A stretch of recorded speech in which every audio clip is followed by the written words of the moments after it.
perkawinan sedara. Artinya bapaknya ngawini betina ini. Ya. Anaknya dari betina ini dikawini bapaknya lagi. Oh, gitu. Terus nanti anaknya itu lagi dikawini bapaknya ini lagi, kakeknya atau apa istilahnya. Nah, jadi di situ-situ aja muternya. Nah, ini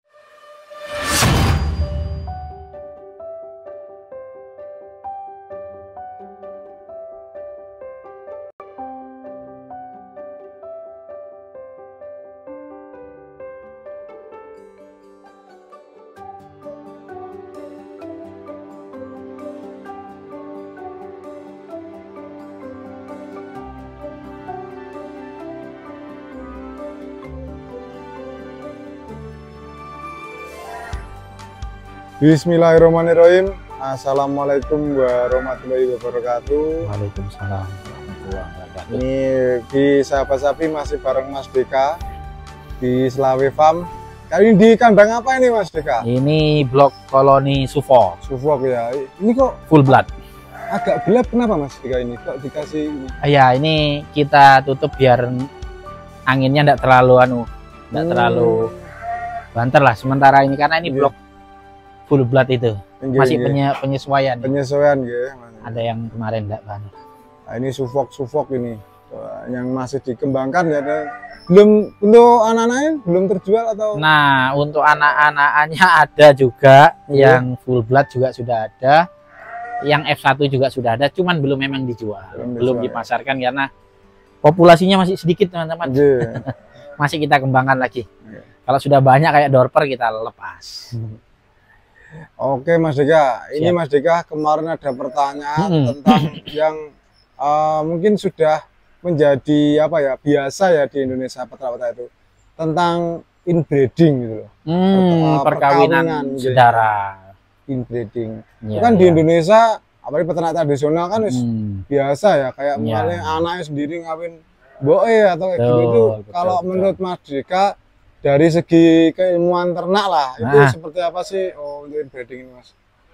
Dari yang pernah kita pelajari memang dan pernah kita temukan kasus-kasusnya, memang sebaiknya teman-teman menghindari inbreeding ini, perkawinan sedara. Artinya bapaknya ngawini betina ini, anaknya dari betina ini dikawini bapaknya lagi. Oh, gitu.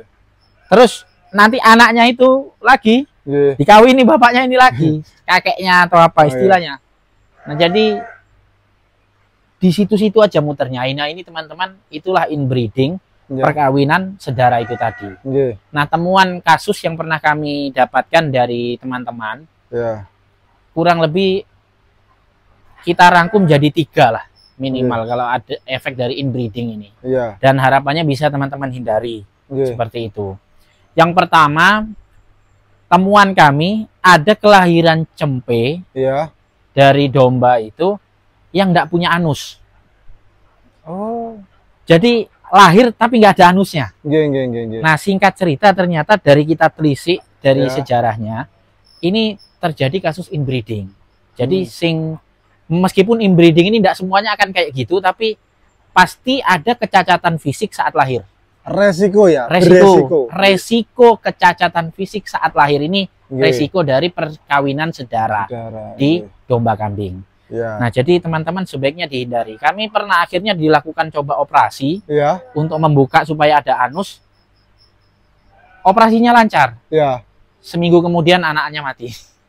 Cempe tadi mati. Nah, jadi akhirnya ya rugi waktu, rugi pakan ya teman-teman.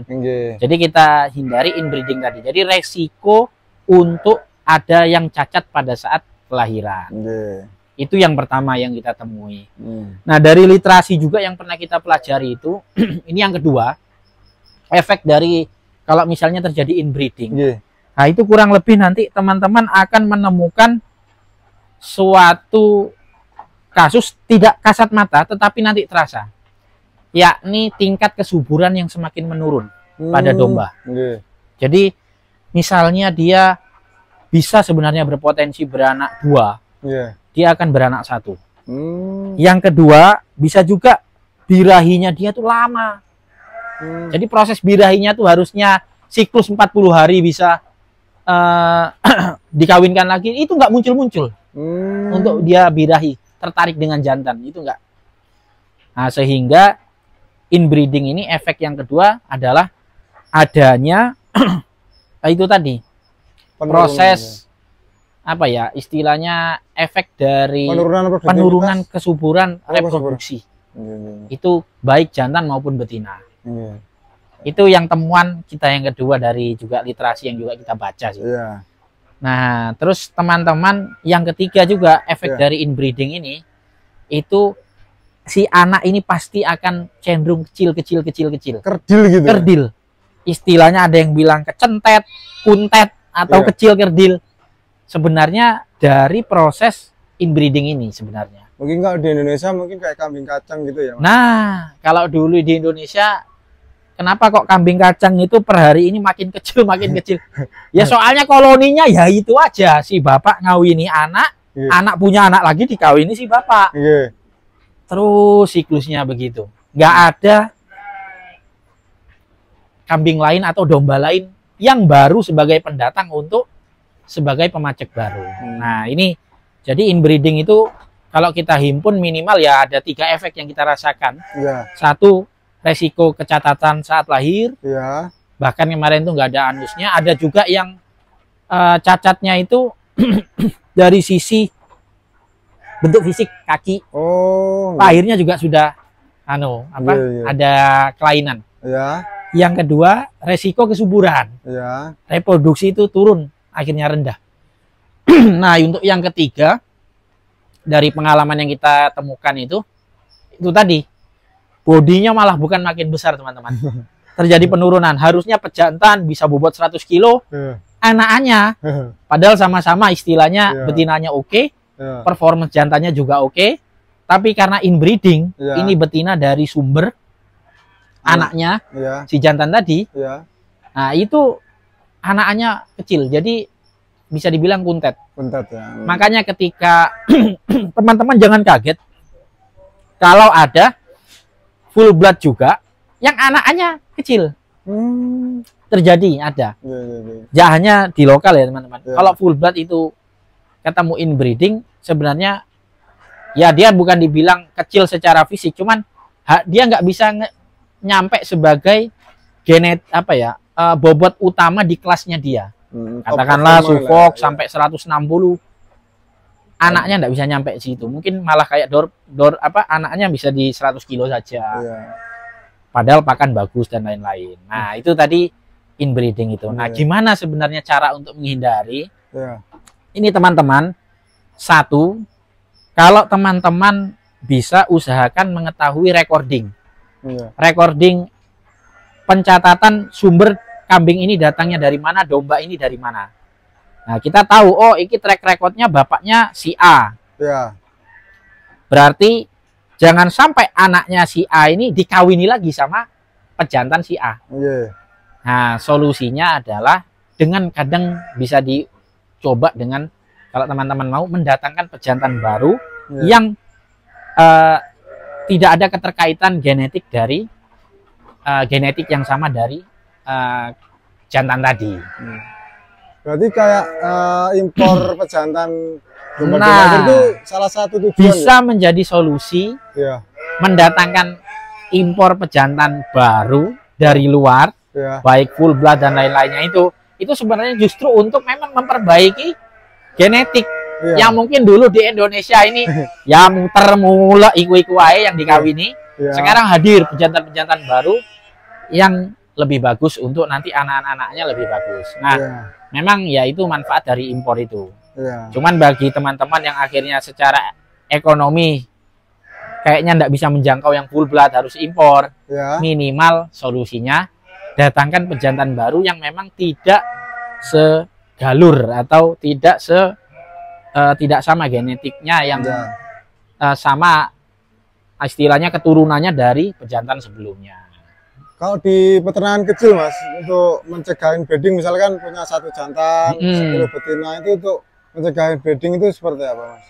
Kalau teman-teman untuk yang peternakan ya skala-skala 10 ekor dan lain sebagainya, itu mencegahnya terjadinya inbreeding itu setelah lahiran.